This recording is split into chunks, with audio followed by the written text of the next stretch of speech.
Kula terangno nggih, dados niki Allah ngelingaken kula jenengan sedanten ben eling bahwa alam raya ini diciptakan untuk kita. Untuk kita ini macam-macam ya. Misalnya kalau fisik, Allah nggawe buah ya kita makan. Ini untuk kita yang kebutuhan dhahirah. Ya kalau baleni malih ya. Untuk kita itu kalau fisik misalnya ada buah kita makan terus kita kuat. Ada air kita minum terus kita kuat. Itu nikmat fisik yang dhahirah napa? Yang dhahirah. Ada nikmat batinah yaitu kepuasan mendapatkan ma'rifatullah. Yaitu ulang lagi kepuasan mendapatkan apa? Ma'rifatullah. Itu nikmat batin. Baik yang terkait Allah maupun terkait logika-logika tasawuf. Terkait Allah misalnya gini, misalnya kula mikir ya.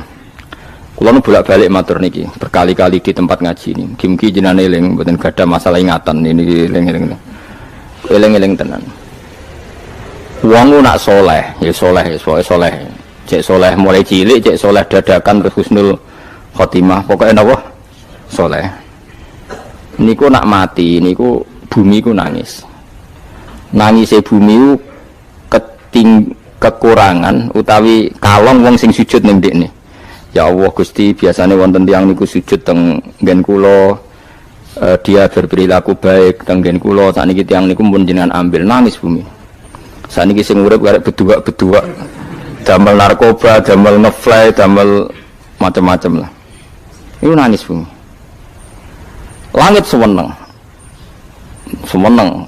Gusti matur nuwun Gusti, orang itu saya tunggu lama, sekarang sudah engkau angkat ke tempat kami. Maksudnya diangkat teng langit. Sing bumi nangis, sing langit napa? Seneng. Nah, kemudian kita berpikir begini, bumi kok iso nangis iku piye? Nah, itu terserah sampean apa termasuk ulama zahir apa termasuk ulama batin. Kalau ulama zahir mengatakan bumi nangis itu mau kinayatun anil husni. Pokoknya pantese bumi itu susah, wong kelangan putra terbaiknya. Tapi nak cara ulama-ulama hakikat yang mengenali sekali betapa kudrahnya Allah, betapa kudrahnya Allah itu tidak terbatas. Itu yang meyakini bumi nangis itu nangis tenan. Misalnya ngaten kula tak terangno malih ya. Kowe bayangno dadi Nabi Adam, ngrungokno nggih. Kowe bayangno dadi Nabi Adam. Nabi Adam tenan maksudnya. Terus Nabi Adam orang pertama dia tahu betul kalau dia dicipta dari bumi. Dan dia pula tahu betul, beliau tahu kalau dia bisa ngomong, bisa mikir, bisa macam-macam.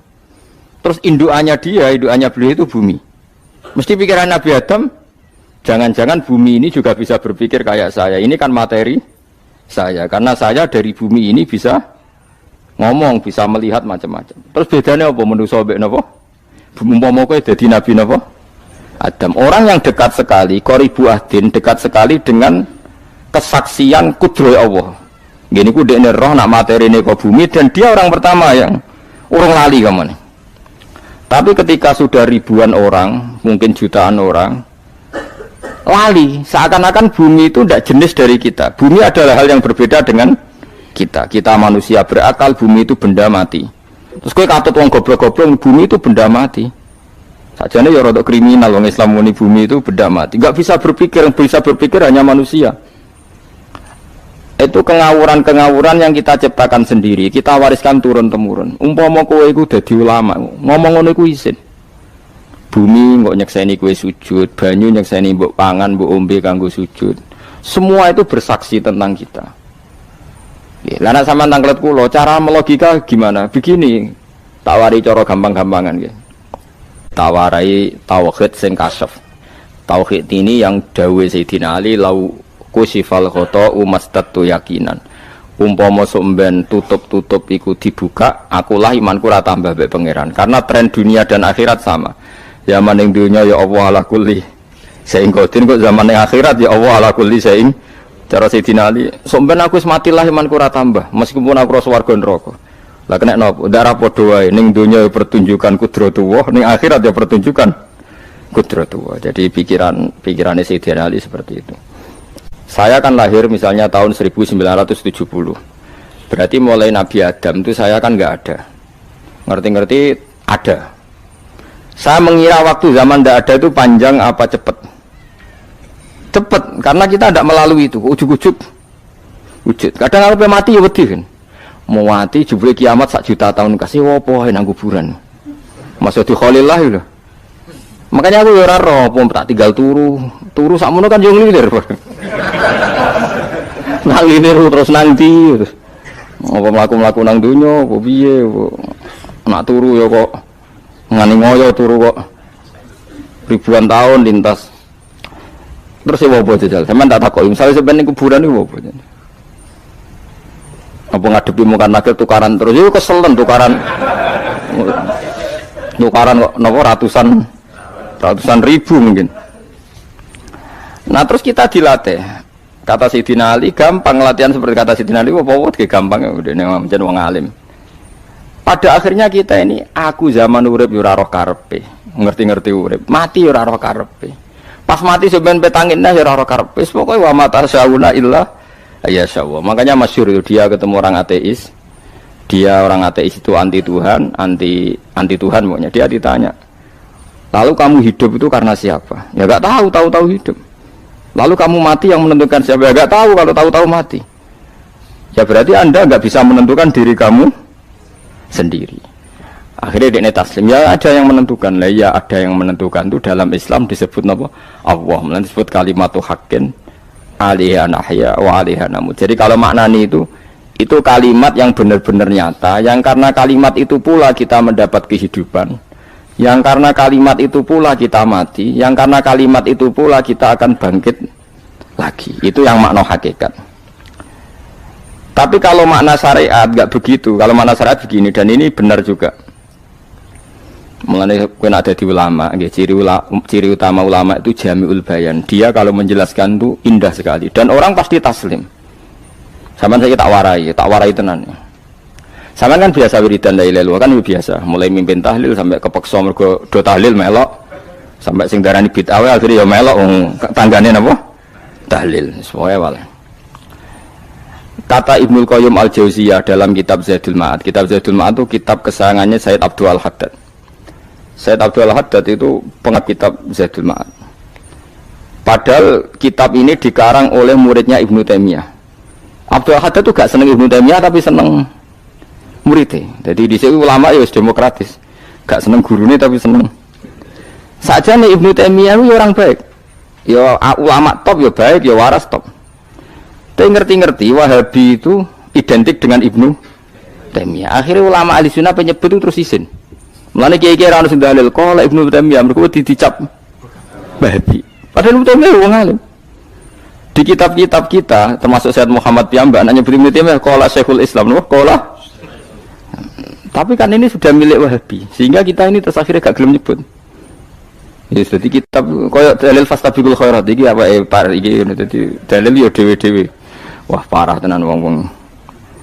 Dulu saya melihat orang enggak kunut itu ya biasa. Mergo saya sebagai wong alim ngerti iku madzhab Abu Hanifah. Saiki nek ora kunut Muhammadiyah. Kita ini sebetulnya ahlul ilmi enggak tahu kunut itu madzhabnya siapa kita. Itu madzhabnya Abu Hanifah, yang kunut madzhab Syafi'i. Tapi tahu-tahu iki madzhab NU, iki madzhab Muhammad. Mana ada orang-orang ini bisa punya madzhab?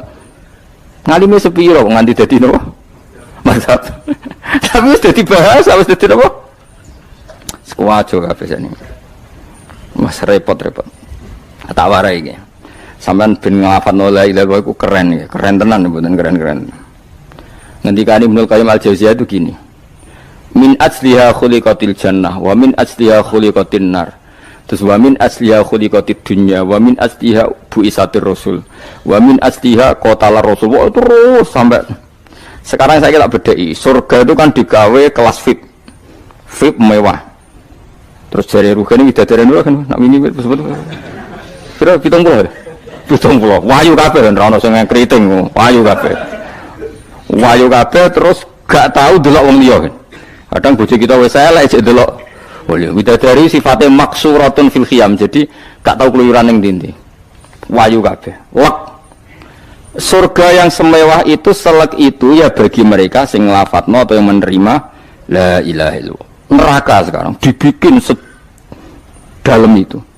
Jari Abu Hurairah neraka itu tes-tesane benda kamu jatuhkan ke neraka itu untuk santai ke bawah itu nunggu 70 tahun. Kila 70.000 tahun. Dikira HP yang membuat ceblok neraka itu cebloke ngenteni 70 tahun. Betapa dalamnya, ngentakno bego piro ya bayang misalnya. Oh itu kontraktor mana saja tidak sanggup itu disuruh ngeduk kedalaman neraka. Iku ya mau kanggo wong sing menolak la ilaha illallah. Jadi kalimat ini luar biasa. Swarga digawe bagi yang nerima, neraka digawe ya untuk yang menolak. Ya kalimat sing kok nak tahlilan turu iku lho. Iku kalimat sing nggo alasan Allah gawe swarga. Terus kalimat sing suwe-suwe sing lafadzno diarani bid'ah iku. Itu kalimat sesakral ini nasibnya akhir zaman itu entek. Gara-gara dilafadzno tahlilan tersangka jadi apa? Bid'ah. Dulu kalimat yang dipuja-puja penyebab surga dan neraka. Saiki kalimat itu tersangka. Mau perkara napa? Bid'ah. Wis aja melok-melok, kowe debat ya ora iso makili aku, sebarno iso. Kok kowe terusno dalan tok. Dah. Berarti la ilaha illallah itu kalimat yang surga dibikin karena itu, neraka dibikin ya karena itu. Kemudian Allah punya sunnah, lalu butuh pelatihan. Dikasihlah Allah gawe bumi. Piye manusia butuh latihan, dibikinlah bumi. Bendene latihan ikrar la ilaha illallah dengan sadar, dibikinlah bumi, liyabluwakum terus dites. Wes digawe bumi, ana makanan, ana minuman, ana wong wayah, ana pegatan macam-macam, wong diutang wis mbulet macam-macam. Gue ngetes, eling la ilaha apa eling utangi, eling la ilaha apa eling kasuse, pokoknya dites. Karena nggak fair kalau Allah bikin itu kemudian nggak dites, dibikinlah darul imtihan. Dunia itu bahasa Arabnya darul imtihan, tempat tes-tesan. Imtihan mana apa?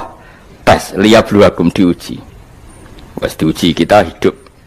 Artinya kita dihidupkannya pun oleh Allah demi tes-tesan la ilaha, itu disebut kalimatu haqqin 'alaiha. Nah ya sebenarnya kita hidup pun ini untuk dites. Pada akhirnya la ilaha illallah apa enggak? Paham ya? Terus dites. Allah itu juga secara hukum itu kan enggak fair, dites kok enggak punya pemandu. Dibikinlah rusul, diutuslah para rusul untuk pemandu. Tes itu kan butuh seru.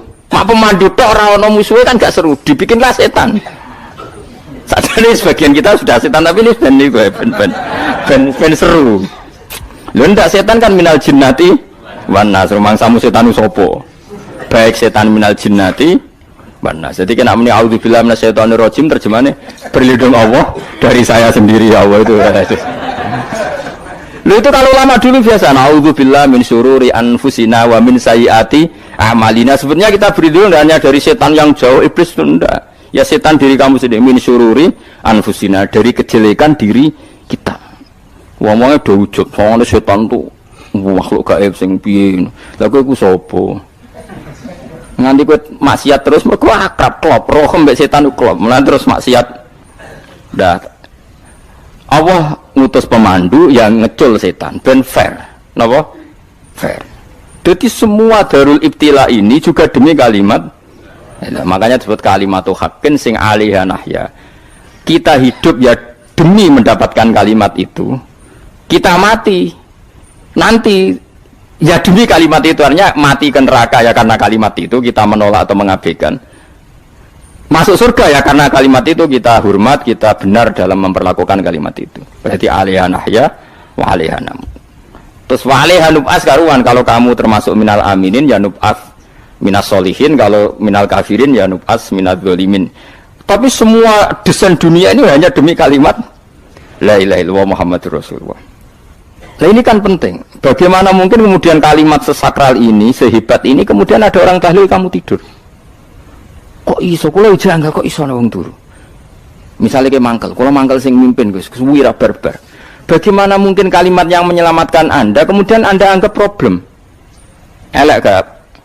Elek. Apalagi kamu anggap ini bid'ah. Nak cara kula oke lah, ndongakno mayit itu gak ono tuntunan Nabi.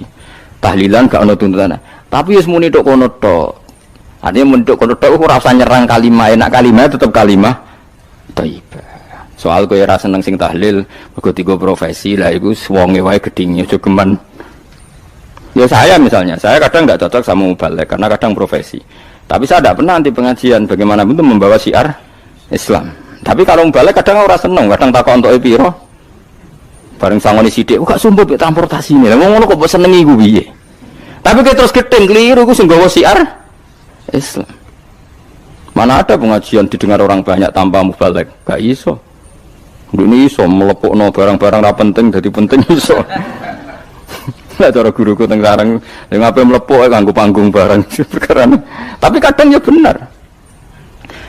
Yang namanya mudin mubalek ya itu bisa benar bisa salah, tapi kamu nggak boleh gedeng kalimatnya. Piye kalimat itu kalimat hak. Nah, ini penting kula utarakan. Sehingga zaman Nabi Sugeng ini rungokno tenan ngaji kula. Zaman Nabi Sugeng ada sahabat namanya itu Usamah bin Zaid. Ini sahabat kesayangannya Nabi, hibbu Rasulillah. Usama itu diutus Nabi perang. Ini dengerin nih, diutus perang. Pas perang itu si kafir tadi menggal temannya. Ada yang tangannya putus, kakinya putus. Wah, seorang kafir ini sudah luar biasa. Bacok sana, bacok sini. Ketika terdesak oleh pasukan Usama, kebetulan Usama ini cakap ya, sama beberapa temannya orang Ansor. Orang kafir yang sudah koto'a arjulana wa koto'a aidiana, dia pas terdesak bilang la ilaha illallah. Terus sama Usama tetap ditusuk, dibunuh karena dia berpikir ini qolaha muta'awwidzan, dia melafadzkan kalimat itu hanya berlindung dari pembunuhan. Setelah dilaporkan Nabi itu marah besar. Nabi ngendikan kaifa anta ya Usama bila ilaha illallah idza ja'at bika yaumal qiyamah. Kowe nak ditakoki la ilaha illallah ku piye? Piye-piye wis ngomong la ilaha illallah, tapi sampe ngomong ngoten sakwise ngetoki tangan kula, maksudnya tangan kula tangan kelompok saya tegak saya. Nabi tetap jawab kaifa bila ilaha illallah idza ja'at bika yaumal qiyamah. Pokoknya Nabi menyoal terus. Sampai menjadi fatwa ijma'nya fuqaha, siapapun yang melafatkan la ilaha illallah harus kita terima meskipun qolaha muta'awwidzan, meskipun saat melakukan hanya cara zahir berlindung dari kematian, sehingga kita terima. Orang kafir yang 80 tahun kafir melafatkan la ilaha illallah 1 menit menjadi mukmin. Sampai ada ayat kulil ladzina kafaru iyantahu yufar lahum ma qad salaf. Ini kalimat yang sakral, bahkan kafir yang 80 tahun saja menjadi mukmin hanya karena melafatkan la ilaha illallah. Mulanya yang ngaji saya, yang senang saya, jangan pernah kamu mengatakan ada bid'ah yang orang bisa jadi kafir. Bagaimana mungkin orang mukmin yang ke kuburan dan melafatkan la ilaha illallah kamu katakan kafir? Padahal kalimat ini yang kafir 80 tahun saja menjadi mukmin. Saiki ana wong nglafatno la ilaha illallah mergo salah tempat pinggir patok mbok arani kafir. Kok aneh. Sing kafir 80 tahun dadi mukmin iki gara-gara ngafalno la ilaha illallah dadi kafir. Mergo mau salah tempat. Ning pinggir apa? Patok. Gue ora cocok muni nganggur, wong sering ziarah ku nganggur. Nyatane ya tenan. Cara dekne pegawai negeri ora sering ziarah. Nah iku tapi ora usah muni kafir, muni kafir gak mungkin lah. Coba kalimat ini itu orang kafir yang 80 tahun menjadi apa coba dengan melafadzkan kalimat ini? Mukmin kan? Berarti kalimat ini adalah kalimat penghilang kekafiran. Lalu karena dilafadzkan secara salah dianggap kafir. Hanya karena bid'ah itu tidak mungkin. Makanya sebetulnya Wahabi yang alim-alim itu tidak berpendapat demikian. Saya punya beberapa referensi Wahabi yang alim itu tidak pernah mengkafir-kafirkan orang karena perdebatannya seperti itu. Tapi saat ini wis kuwajo. Sebenarnya kalau orang alim itu ya mirip-mirip, entah Wahabi entah tidak mirip-mirip. Karena kalimat tadi. Wahabi itu kitab terbesarnya itu Ibnu Taimiyah. Ibnu Taimiyah itu punya murid Ibnu Qayyim Al-Jauziyah. Itu sampai sekarang saya lihat di fatwanya Ibnu Taimiyah itu begitu hormat sama orang-orang kita ini sama. Tapi tahu-tahu lewat penyaduran sana sini terus menjadi kacau. Jadi kalau balik ini malah sampai nak kepengen dua nikmat batinah seperti tadi yang saya utarakan. Swarga dicipta sedemikian mewah ya demi yang menerima la ilaha illallah. Terus neraka dibikin se ekstrim itu juga bagi yang nolak. Kemudian dibikin daru pelatihan yaitu dunia ya karena kalimat berarti kalimat ini luar biasa. Wa biha qamatis samawati wal ardu. Kalimat ini pulang menjadikan langit bumi berdiri. Lalu sekarang kita bisa ngomong, bisa berpikir, bisa ngadekno BPKB macam-macam. Itu karena kita sendiri apa karena kudratullah? Saya tanya. Karena kudratullah. Kalau karena kudratullah, apa susahnya Allah bikin kemampuan tanah ini nangis, tanah ini susah. Wong podo-podo kowe iso nangis, iso mikir ya mergo kudratullah, ndak karena kamu. Harusnya ya sama, bumi-bumi ini bisa menangis juga karena kudratullah. Makanya bumi ini menangis ketika enggak ada orang yang sujud. Iku ya mungkin. Wong zaman kowe iso nangis ya krana kudratullah, mestine bumi yang kamu katakan benda mati, hakikatnya dengan kudratullah juga sama dengan kita. Mulane tenggene kitab Al-Husunul Hamidiyah, kula ngrasa utang tenan mbek kitab niku. Dulu saya ngaji 2 tahun kitab Al-Husun. Kitabnya kecil tapi saya ngaji itu 2 tahun. Berkali-kali saya ulang. Itu beliau cerita gini. Dia yang ngarang itu orang alim, kebetulan dia orang India. Memang kelebihannya kitab dikarang orang Arab itu luweh bulet. Wong Arab kan semuanya Islam, karangannya itu standar. Ini dikarang orang India. Di Tonggo Blodor, di masjidnya, dikarang ulama yang masyarakatnya itu tidak karu-karuan. Beliau cerita itu gini, manusia itu punya satu kebodohan, di mana kebodohan itu disebabkan oleh robtul asbab al-adiyah, mengkaitkan sebab sing biasa-biasa. Misalnya gini, sama saya kita omongi, misalnya ada orang bilang gini, batu ini nanti itu menjadi ayam. Orang bilang mukhal apa enggak? Enggak, jawab saja. Mukhal. Kenapa bilang mukhal? Karena dikira enggak bisa kan? Enggak, jawab saja. Jawab satu-satu. Batu ini menjadi ayam. Kamu jawab mukhal. Alasannya apa?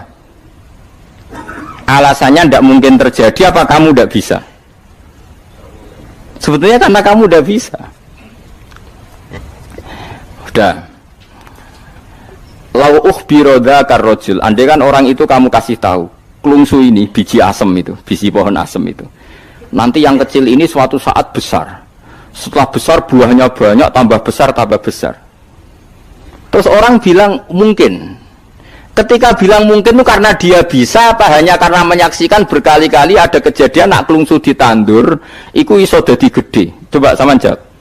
Karena dia bisa apa karena hanya menyaksikan itu sering terjadi? Hanya menyaksikan. Artinya zaman dia mengatakan mungkin itu pun tidak memberi kontribusi ikut buat. Iya enggak? Tetap bergantung kudrahnya Allah. Dia hanya bilang mungkin karena sering melihat. Sebenarnya dia enggak sama sekali memberi kontribusi. Lha darani mungkin ya ora urun. Paham ya?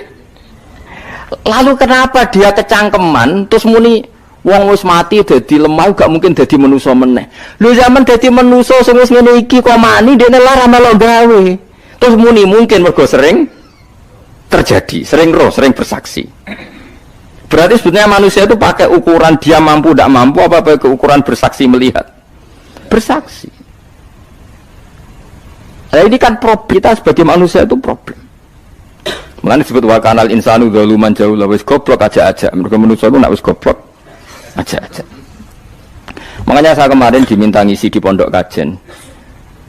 Kalau sampeyan berdebat sama orang ateis atau orang komunis itu gampang saja. Dilatih begini seperti teorinya Quran. Ya nanti saya teruskan ini tak ulang lagi ya. Saya ulang lagi ya. Andai kan nggak pernah terjadi telur itu jadi ayam, nggak pernah terjadi sama sekali. Telur itu jadi ayam. Terus kamu mengasih tahu orang tadi, telur ini loh nanti jadi hewan yang hidup terus terbang. Mesti dia bilang muhal, benda mati kok nanti jadi benda hidup yang terbang ngalor ngidul.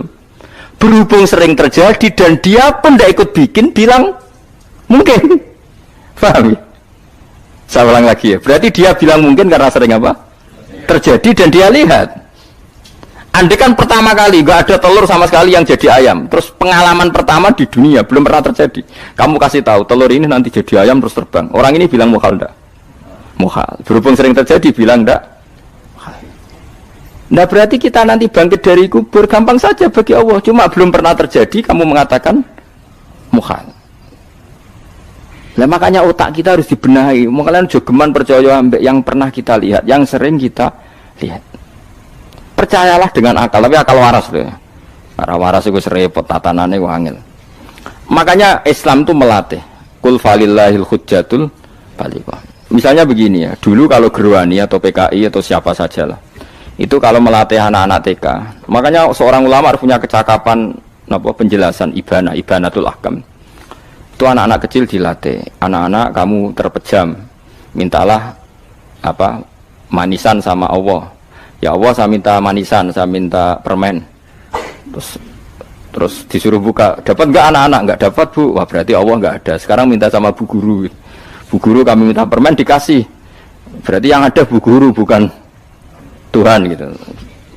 Akhirnya jadi gerakan ateisme. Nah sebetulnya untuk melawan gerakan itu kita harus melatih begini misalnya gini. Saya itu pernah ketemu sama orang yang berpikiran komunis. Oh komunis cekek. Dia nantang saya gini, Pak, pokoknya saya tidak bisa nerima konsep Tuhan sebelum Anda bisa menjelaskan kenapa ada Tuhan. Jadi, bocah kok elek ini. Nah, aku ngerti aja, sak cerdas ini tetap cerdas aku yakin tetap cerdas aku. Rasanya selain raine seram meyakinkan, saya pikir tetap cerdas. Kulo itu kan wong Quran nggih, artinya punya pikiran panjang. Mungkin di antara orang Islam kita ini tidak punya kecakapan menjelaskan. Tapi kalau orang sering baca Quran, apalagi dia ngaji tafsir ya, yang waras, maksudnya waras lah. Terus rapati seneng duit, barang ini penting. Kalau seneng duit, wis mari goblok. Yakin ulama seneng duit, mari goblok, tak jamin. Umpama alim wis kelas B, kelas C gak bisa, tahqiq gak bisa. Kalau tahu dikandani kanca kula, kula riyen ambek jenengan udah saya kaca akeh. Lah kena apa? Cok seneng duit kula. Duit masalah bagi ulama. Orang duit lebih masalah kan ya. Maksudnya rasa senang tapi ojo terus gak duit. Sekarang saya tanya, Quran itu melatih kita gini. Quran itu sederhana kalau ngelatih tauhid. Tapi orang pasti ingat. Kata Allah gini, nggak apa-apa, saya tidak Tuhan, nggak apa-apa. Kamu yang Tuhan. Tapi buktikan kalau kamu Tuhan. Caranya gini. Am khalaqus samawati wal ardi. Ya nggak apa-apa, kamu yang Tuhan nggak apa-apa. Tapi buktikan kalau kamu menciptakan langit, bumi. Mereka pasti ikrar, ya tidak mungkin saya menciptakan bumi, saya lahir sudah ada bumi. Yesus lahir sudah ada bumi, nggak mungkin Tuhan. Terus Tuhan membuat pertanyaan kedua, am khuliqu min ghairi syai'in. Ya sudah, kalau saya tidak Tuhan, lalu nggak ada Tuhan, berarti alam raya ini tercipta oleh sesuatu yang nggak ada. Aneh nggak? Misalnya sebelum alam raya ini nggak ada Tuhan. Berarti sebelum alam raya ini kan adanya nihilisme, sesuatu yang nggak ada. Kemudian sesuatu yang nggak ada ini menjadi penyebab sesuatu yang ada. Aneh gak? Menurut saya aneh. Sesuatu yang nggak ada itu mestinya kan nggak bisa ngelabeti, nggak bisa berfungsi, nggak bisa ada gunanya. Mau jenenge raono itu ya marai popo. Mau raono kok jadi sebab. Sesuatu yang menjadi sebab itu yang wujud apa yang nggak ada? Yang wujud. Saya takut. Lah kalau nggak ada Tuhan berarti alam raya ini lalu sebabnya apa? Ya dari ketiadaan. Lalu tiada itu menjadi sebab. Yang tiada kok jadi sebab itu tekem loh. Mikir. Di mana-mana yang sebab itu harus barang yang wujud, nggak boleh tiada kok jadi sebab. Ini kan jadi aneh, sesuatu yang tiada menyebabkan sesuatu yang ada. Terus dia, ya pokoknya ronde ini kalah, tahu kapan tak pikir, pikir nganti mati temenang aku ini. Makanya sebetulnya dalam ilmu mantek, pertama itu kita tidak harus iman Tuhan itu namanya Allah, tidak harus. Makanya pertama dikenalkan, sementing kenal Tuhan itu ada dulu. Disebut zat sing wajibil wujud, belum disebut namanya Allah. Allah itu disebut nama Islam, itu paham ya? Saya ulang lagi, Allah disebut itu nama Islam. Tapi kalau penemuan akal hanya sampai kita ini butuh zat sing wajibil wujud, sing menjadi penyebab semua alam raya ini. Di bahasa Arab disebut musabbibul asbab. Belum menyebut Allah musabbibul asbab. Islam pun pertama Iqra turun ya gak nyebut Allah. Iqra bismi rabbikal ladzi khalaq, khalaqal insana min 'alaq. Iqra wa rabbuka. Tuhan itu siapa? Yang mencipta. Nah, yang mencipta ini oleh syariat Islam disebut apa? Tapi dalam logika yang penting kowe kenal sik ana musabbibil asbab. Pastikan bahwa alam raya ini yang wujud pasti disebabkan sesuatu yang ada. Enggak boleh barang wujud kok diciptakan oleh sesuatu yang tidak ada. Yang gendeng ora barbar barang ra ono mbok sifati al khaliq. Sing gawe langit bumi apa? Pencipta. Penciptane apa? Sesuatu yang tidak ada. Kowe ikhlas dutek ngono kowe ikhlas ta ora? Gak kowe ikhlas ta ora dutek ngono kowe ikhlas ta. Kowe gelem dadi bodho niku. Gelem kowe. Mboten. Nah, nikmat ngono jenenge nikmat batin. Mulane sing suwenang mbek kalimat la ilaha illallah. Wis ana sing bid'ahnallah iku wong nganggur wis beno sak uni-unine. Tapi kadang memang kita berlebihan. Tahlilan rabar-bar matang puluh dina ini rabar-bar muka alasannya wis disangoni akeh tahlil sedih lho sakake penggemar sing keselen sing rantuk sangu ya butuh cepet. Lane cara kula niki penting kula utar nggih. Kowe nek ora cocok tahlilan 40 dina wis ngomong ae kira cocok model harinya. Tapi ki aja menolak kalimat la ilaha illallah iku disifati Kanjeng Nabi kalimat thayyibat. Wong Nabi nyifati thayyibah, kalimat yang suci kok nyifati bid. Tak soal kira cocok wong sebut. Misalnya kamu bilang saja wong mati wis sangu amale lha apa didongakno barang. Nek kowe pengen ndonga ora usah ndonga. Wis ora usah biasa wae. Kula lah mbok dongakno ora seneng. Gak meyakinkan. Karo dene mlebu swarga butuh dongamu ora ana swarga fadhole pangeran apa mbok dongano barang. Lah tapi kowe donga aku ya seneng. Senenge ya semau lah timbang nyanyi-nyanyi rame-rame sadok donga. Mbok mandi apa ora pokoke donga. Saya ulang lagi ya. Makanya Quran itu melatih logika sampai seperti itu. Am khalaqus samawati wal ard bal la yuqinun. Sampai terus diulang-ulang. Am khuliqu min ghairi syai'in. Kalau mereka merasa Tuhan enggak apa-apa, tapi buktikan mereka ini wujud sendiri tanpa sebab. Atau begini, kalau mereka tidak tahu sebab pencipta langit bumi, mereka sendiri suruh yakin kalau mereka adalah penciptanya. Am humul khaliqun, enggak apa-apa. Ya tapi masih Abu Jahal gendeng lah, masih Abu Lahab ngawur lah, nak takoki, ya wes pangeran kowe ke sing gawe langit bumi. Penggemarnya saja pasti tertawa. Mosok Abu Lahab darani pencipta langit bumi, wong lahir ning bumi. Tapi Quran oleh nggo jawab, am khalaqus samawati wal ardo. Apakah mereka menciptakan langit bumi? Bala yuqinun, mereka pun tidak pernah yakin. Jadi itu pangeran. Makanya di mana-mana orang alim itu suka debat. Karena pangeran sendiri kalau menjelaskan kebenaran seringnya juga nantang debat. Kata Allah, Qul ara'aytum ma tad'una min dunillah aruni madza khalaqu minal ardi am lahum syirkun fis samawat. Enggak apa-apa mereka Tuhan kata Allah, tapi buktikan zaman langit diciptakan mereka memberi kontribusi apa? Apa urun bego, apa urun cagak, apa piye lah pas aku gawe langit iku dekne urun apa jare am lahum syirkun fis samawat. Misale urun apa lah? Urun tol ta urun apa lah. Itu pangeran. Mereka kan pasti menjawab enggak. Terus itu nih bi kita biming qobliyada. Kalau kamu nggak percaya Quran sebagai kitab, nggak apa-apa. Tapi buktikan kamu punya kitab tandingan. Nggak, mereka nggak punya juga. Atau gini, nggak usah Quran, ke sakralan. Au atharatim min ilmin, atau kajian ilmiah yang membuktikan bahwa Yesus itu Tuhan, atau yang membuktikan bahwa berhala itu Tuhan. In kuntum shodiqin, nggak apa-apa. Kalau kamu benar buktikan. Nah itu makanya semua nabi itu punya kecerdasan. Karena tadi nabi kadung nantang itu nih bi kita biming qobliyada. Au atharatim min ilmin in kuntum shodiqin. Tapi sekarang orang alim soleh itu jarang. Sing ngono anggere wong soleh rapati ngalim, anggere sing alim biasanya rapati soleh. Lah kula itu masuk rontok-rontok ya isih rontok soleh ya rontok, tapi lumayan masih menjaga hujjatullah tadi. Sebab itu ulama dulu mengajarkan Allah itu siapa? Disifati zat sing wajibil wujud. Karena alam ini kadung ada. Kalau alam ini kadung ada, pasti penyebabnya sesuatu yang wujud. Tapi kalau wujudnya mungkin bahaya. Wong sing gawe wae wujude terima mungkin bisa wujud bisa tidak. Makanya dipermanenkan yang gawe alam ini zat sing wajibil wujud. Sing wujudnya wajib. Wajib itu enggak bisa enggak pasti wujud.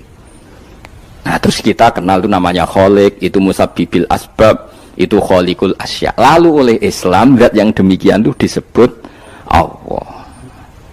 Terus jadi la ilaha illallah. Nah, orang yang bertauhid gini tentu punya kenikmatan batin yang luar biasa. Sehingga saya bayangkan nanti mati yang ngono biasa wae kan.